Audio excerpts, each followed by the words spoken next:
Hello, everyone. Thanks for joining us on another episode of the All Might Be Edified discussions on servant leadership. I'm Keith Pankow, the host of this podcast, and I have the wonderful privilege to be here with Shanna M. Farmer, President and CEO of United Way of Pueblo County. She has extensive experience working in Southern Colorado and has dedicated her career to this community. She was born and raised in Pueblo, Colorado, and has served as a board member for several nonprofit organizations and has volunteered thousands of hours to local and statewide nonprofit organizations. Shanna has a Master of Arts in Organizational Leadership from Gonzaga University. During graduate school, she earned a Servant Leadership Certificate from Research in Service Learning and Studies in Service-Based Leadership Practices. She received her undergraduate degree from Colorado State University Pueblo in Political Science with minors in Mass Communication and Leadership Studies. Since 2015, Shanna has been an adjunct faculty member at CSU Pueblo in the President's Leadership Program. Shanna is married to Sean T. Wolf, and they are the proud parents of several rescued special needs dogs and cats. In her free time, she enjoys spending time with her family, bike riding, photography, and traveling. Well, welcome, Shanna. It's so nice to have you on the podcast today. Well, thank you, Keith. It is so nice to be here and to reconnect with you. Oh, it's such a great opportunity. We first met at Gonzaga University, I think early in the program, actually, when we were both going through, and we had this class where we got to learn leadership from different perspectives, from an artist and from monks and monasteries. We learned all these different ideas behind leadership, and it was a wonderful experience for me. And I think when you were there or during that time frame, you also wrote a column, Leading the Leader Within. Is that true? I did, yes. I was inspired as we were in the program to start writing a column for Accolades Magazine, which was a magazine here in Pueblo, Colorado, that was geared towards high schoolers and their families. And so I thought that would be a really good place to start talking about self-leadership and servant leadership. That's just wonderful. And I think that oftentimes we think of leadership in a very limiting context. So how would you describe how you think about leadership, and especially, starting with leading self and then moving on to leading others? Yeah, you make such a great point that so often I think we assume that to be a leader, you have to be in charge of a lot of people and a lot of money in a big organization. And that's just not true.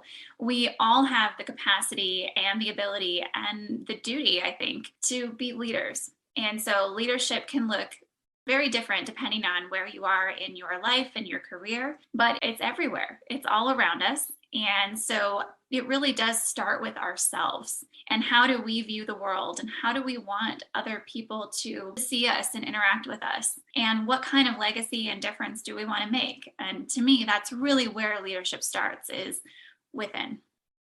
I agree. That's such a wonderful way to look at it. And, it's interesting. As I was looking at your bio and thinking about it, what a wonderful natural representation of servant leadership that you and your husband rescue special needs dogs and cats. I imagine that that's not an easy endeavor a lot of times. To say the least, no. And, but it's amazing what we get from it. Yeah, we do put a lot of our time and resources into rescuing these animals. We have 2 cats that are blind. One has no eyes. We have 2 cats that have suffered brain damage for different reasons. We have dogs that require certain special diets and medications. And yes, they are our kids. We don't have human kids of our own, but what we get out of giving of ourselves is so much more than we could ever do. And it's just so rewarding to see these animals who might have otherwise not had a chance have that chance because we're willing to give it to them. Yeah, that's such a wonderful trait that you exhibit there. And as you were talking, I was thinking, well, it really starts with leading yourself first. You had to be able to establish a lifestyle, an emotional state that you could be prepared to do something like that, to give back. And then I also think it goes a little bit further by showing the nature of what I would define servant leadership to be is really trying to help everyone around you become the best versions of themselves. And that's a simple way that I look at servant leadership, but it's just one way. But I think even with these animals, you can look at how you're helping them become the best version of themselves through giving them this care and time. And I think that you showed this natural progression of leading yourself and then getting yourself to where you could help others. And I know you help a lot more than just these rescued pets, but I just thought it was such a natural representation that people wouldn't necessarily think about in a leadership context. So I wanted to point it out. Yeah, thank you for pointing that out. And the way you say that is so beautiful to hear that. Because I also think about how they have developed me, they as in the animals, but certainly all the other work that I've done, but how they have really helped to develop me as that compassionate person that I strive to be, that I really do learn from them. And I think that's a good lesson that we really can learn from anyone and everything around us, from the people and leaders that we look up to, but also to the blind cat that we rescue from the shelter that might not have had a chance otherwise. Yeah, that's a wonderful point. We really do grow and learn from all the people we help when we're exhibiting servant leadership and many other forms of leadership. But definitely, if we're truly exercising servant leadership, we're often getting as much, if not more, back through the experience. And that's a wonderful thought that you just shared there. Yeah. And I think that goes to humility and being humble. And those are really important elements, I think, of servant leadership. But it's that we really can learn from everyone and that we're willing to. I love it. I love it. And your professional career right now, you've had many opportunities to serve the people around you and in your community. And you're currently with United Way of Pueblo. And I have here that the mission of United Way is to serve as a trusted leader in the community by leveraging resources in support of collaborative solutions. Now, I want to break this down a little bit and talk about it. I think this is super important, especially as a servant leader, to be a trusted leader, because you can't really help people if they don't trust you. So how do you go about, not just in your professional career, I think you can tie it in to United Way if you want, but what in your mind helps you build and become a trusted leader? So, this has been a really long process that we've been going through on our strategic plan for the last year. And so, the mission that you just shared, Keith, is brand new. It just was approved by the board this year. And so, going to your question about how do you become that trusted leader? Well, it's not saying you're a trusted leader. Obviously we're posting that and that's part of our mission, but it's really about building consensus and working with the community and being part of the community and hearing and being the voice, but also hearing the voices in the community. And so, being that trusted leader, our goal is that other organizations, individuals, and the community at large really looks to us as a resource and as someone who they value for what we can offer, but also that we are there to listen and hear and implement things that are important to the community. So I think it goes both ways. If you're going to be that trusted leader, you have to be open, again, to learning and being humble and really taking in what others have to say, because expertise does not come from just a title or an organization or a degree. Expertise comes from experiences lived. And so, depending on what issue we're talking about, really going to the experts, whatever that looks like. That's a fascinating thought. And so often in today's world, we talk about how disconnected we can be from true science and discussion points. And it's so interesting that you make this combination, even in leadership, to go to the experts to build trust, because there's so many in today's world, this mass information world. Oftentimes we call it the information era. I'd often think of it as the misinformation era, because there's just so much bad information out there. And to go to the experts, I think, is a valuable thought to build that trust. And also not just through a title or through a position, but through work and collaboration and engagement. And I think that's so important to build that trust. And especially when you are looking at a community too, and kind of going back with leading the leader within, if you're doing a good job leading yourself, you're usually going to be put in situations to lead others or to have an excess of resources. And so when that happens, the hope for servant leaders and those of us that practice servant is you're going to look for ways to give back, whether that's through service, whether that's through donations, whether that's just looking at broader ways to impact the community as a whole. And United Way has got a great reputation of doing just that. And so I think it's great that you're not just settling on the brand of United Way, but you're looking at how can we make United Way of Pueblo that much better, that much more trusted in this community. And that's just inspiring. Well, thank you. And, we're so lucky to be part of a community that does so many amazing things and has so many great leaders and people who care and are willing to give up their time, their talent, their treasure. And, we wouldn't be the organization we are without that community around us. And so we're very lucky. And I think that's one thing I really love about United Way, just in general. There's over 1,200 United Ways all over the globe. And every United Way looks different because it is built around and with and in partnership of each community that we're serving. That's very important. I'm glad that you pointed that out. And that's in connection, I think, a little bit with what we talked about as we were preparing to hit record and talking about some things we might talk about or discuss. And that's this idea of a broad background and this minor in leadership studies that you help with in CSU Pueblo. And, I love this idea and I want to dive into it a little bit more. So I'm trying to give a little more background to the listeners so they knew what we were talking about. But I love this idea of meeting the needs of the community, of meeting what that looks like, who makes up that community, what their cultures are, what their biases are, what their needs are.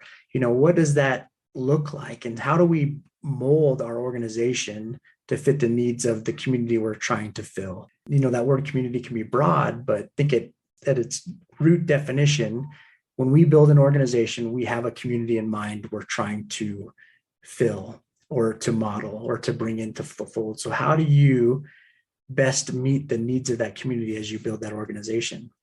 And that's where it starts with developing trust that the community is going to share what they need with you, trust that as an organization, that has a pretty well-known brand, that trust that we are there to listen and to really respond. I think that's something else that's really impactful about the work of United Way of Pueblo County, but I think United Ways in general, that, we rise in times of crisis. And so whatever that might be, and there are always needs and there are always, crisis, but how do we respond? And how do we work to make sure that it's with, that we're not doing to, but that we're doing with the community? I like that a lot. And doing with is kind of goes off that collaborative solutions as part of your mission statement, right? So collaborative solutions is super important. So you bring the partners together, whoever they may be, and everyone has a stake in the community of some degree. And so helping them see that helps bring them together, and I think in a better way. And I love the work that you do at CSU Pueblo. And just for the listeners' benefit, would you describe kind of the role you play as an adjunct faculty member there? Yeah, so it's been such an honor because I started out as a student in this program many years ago and really valued the education, but the experiences and the networking that I got from being part of the President's Leadership Program. And the program is designed as a minor in leadership studies, as you mentioned. And so students enter in their first year as a cohort and they go through the program, and it's part of the 4-year program, but they ultimately get that minor in leadership. And so the really great thing, I think, for both the students in terms of what they're giving, but what they're getting is it's students from all different majors and all different backgrounds. And so it really embeds this idea that leadership is everywhere and that everyone can be a leader. And so developing those skills through the minor in their undergraduate studies is just such a great concept. And so fast forward a few years later. So I'll backtrack just a little bit if that's okay. So I majored in political science and was working campaigns, and I'm really thankful for that leadership background and having that minor because, times change. And when you work in the political world, if you lose an election, you lose your job.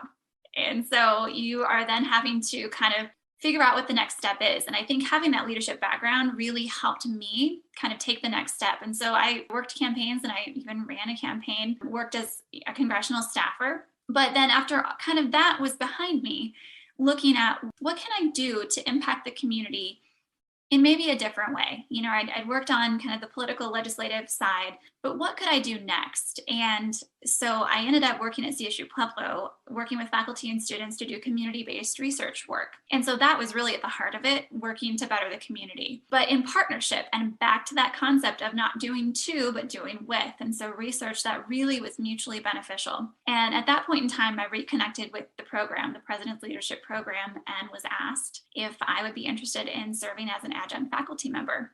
And so since 2015, I started teaching the sophomore class, which is about leadership and service organizations. And the last couple of years, I've taught the junior class, which is the team practicum. And so really, they take on a project as a group. And so working through the different elements of team dynamics and what that looks like. But the project always has to be centered on doing something positive for the community. And so it was just full circle, I think, of, having that background and seeing the value of that minor and then being able to give back through teaching. That's wonderful. And what a perfect microcosm of everything we're talking about. You take these different individuals and different programs and different majors who have to lead themselves in their own program. They then bring them this to the collaborative environment and you have them work together. And then you even have them give back. And so they're moving beyond this leading self to leading team, to leading others and leading the community in this nice natural progression that's just beautiful. I wish more programs did it. And actually, there's some research that shows that there's not enough leadership opportunities for college students out there. For any of you listening, and looking to develop more opportunities for college grads or college students. And Dr. Krista Kirsch and Dr. Janet Peters from University of Wisconsin and Washington State University, respectively, document this research and said, then when talking about servant leadership and authentic leadership, they say both represent more inclusive and humanized approaches to leadership and seem useful for guiding student leadership development. And I love that thought. And this program exhibits that. It's very servant leadership, very authentic leadership, grounded, and it helps them in their own development. So what a wonderful initiative. It really is a great opportunity. And I'm really proud because I think it takes all of us to create these opportunities for recent graduates, for our young people. And so United Way Pueblo County, actually last summer, we launched a pilot program, and it was our Community Impact Fellowship program. And the idea behind that was to bring in students. We started with one student last year, and we hope to grow it. But developing a program where students who are interested in public service can connect either right at the end of their college career or as they start their professional career with the nonprofit community and learn skills that will help them take that next step to finding their job or finding their next job. And so it's an opportunity to connect them, but also to keep them here in the community and just give them that opportunity to develop leadership skills and networking skills and hopefully that passion for service. And they don't necessarily have to pursue a career at a nonprofit. We hope they consider it, but that they have a heart for public service. And that can look so many different ways, whether it's the career you're in, the board service, the volunteering that you do, but just creating those opportunities. And so I say that because I think that all organizations have somewhat of a responsibility to try to create more of these opportunities for our youth and college age students to really get that leadership ability, because we expect people to be leaders, but as we've talked about, Keith, you don't always know how. Nobody hands you this leadership 101 unless you're actually in a program called organizational leadership, right? But even that's a journey. And so I think the more we can create these opportunities, the better off we're going to be developing leaders for the future.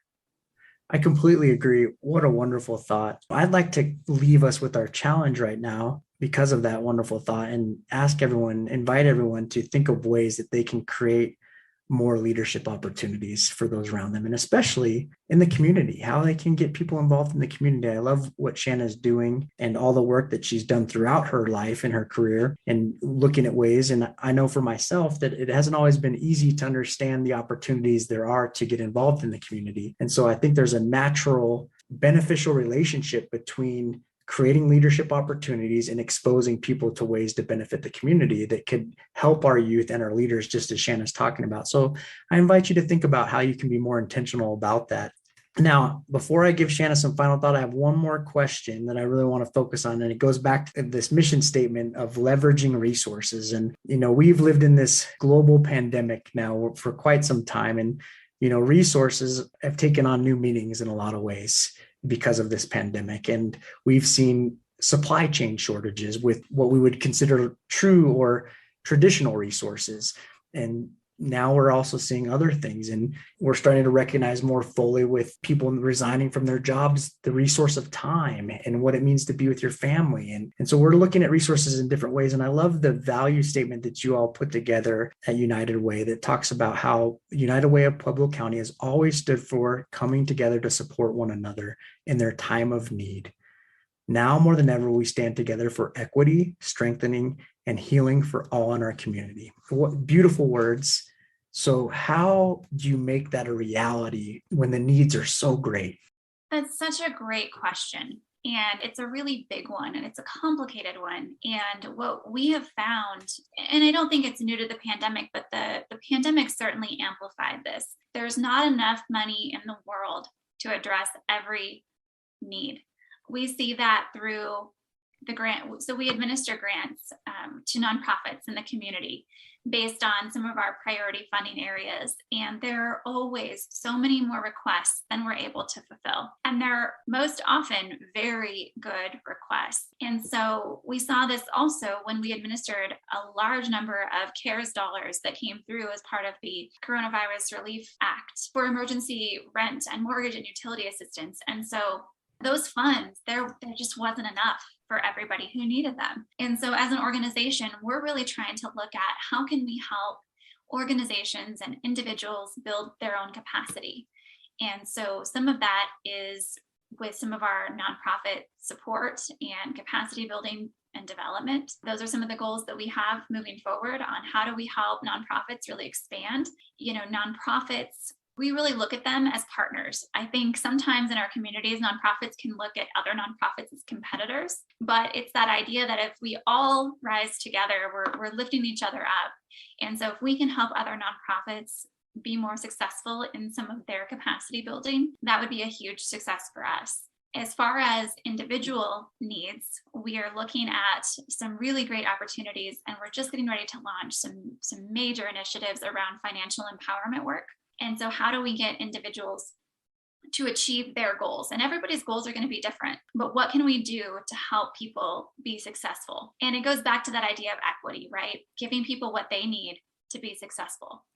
And so that's really where we're headed, is how do we make these resources go as far as possible to impact the most people and to really empower others, nonprofit organizations, our community, and individuals, so that they can, I think it goes back to what we said, be the best versions of themselves. I love it, and such a wonderful representation of the collaborative solutions you're hoping to build. And Theo said it on his episode the best. I've been thinking about it ever since. And I even titled his episode after this comment that he made, that all might have a larger piece from a larger pie.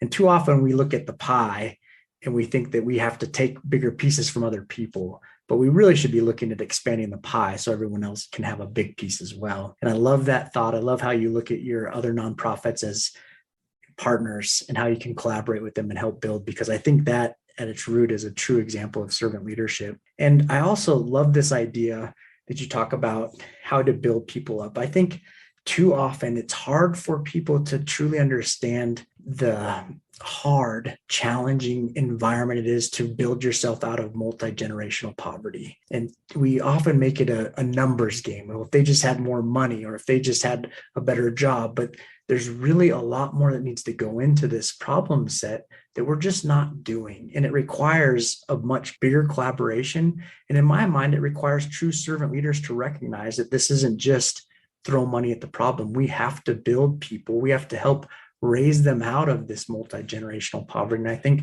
some of your initiatives are geared that way. And I just love it. Well, thank you. And I think it's also important to remember that, yes, multi-generational poverty is such a tough issue to address and really get to the root of, but any one of us at any time can be someone who needs a hand up. And quickly, just reflecting, when I was 9 years old, our house burned and we lost everything.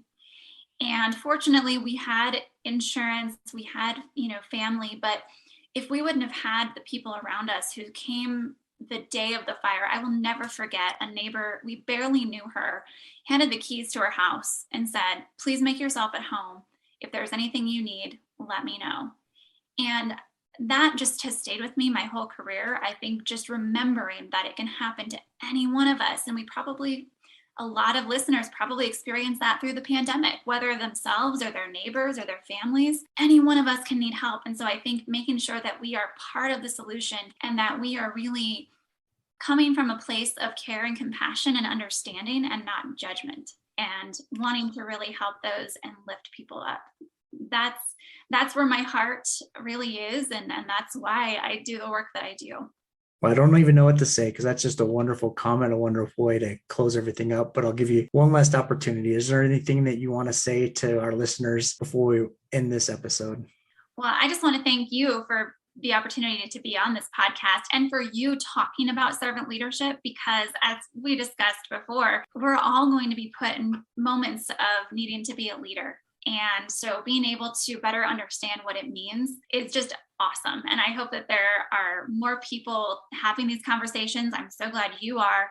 But to the listeners, I would just say that, always be curious and learn and open to learning, and be humble, because it goes back to, we can learn something from every experience we have, and it will make us better humans, better leaders. And so I would just say that always be curious and be open to learning and becoming a leader.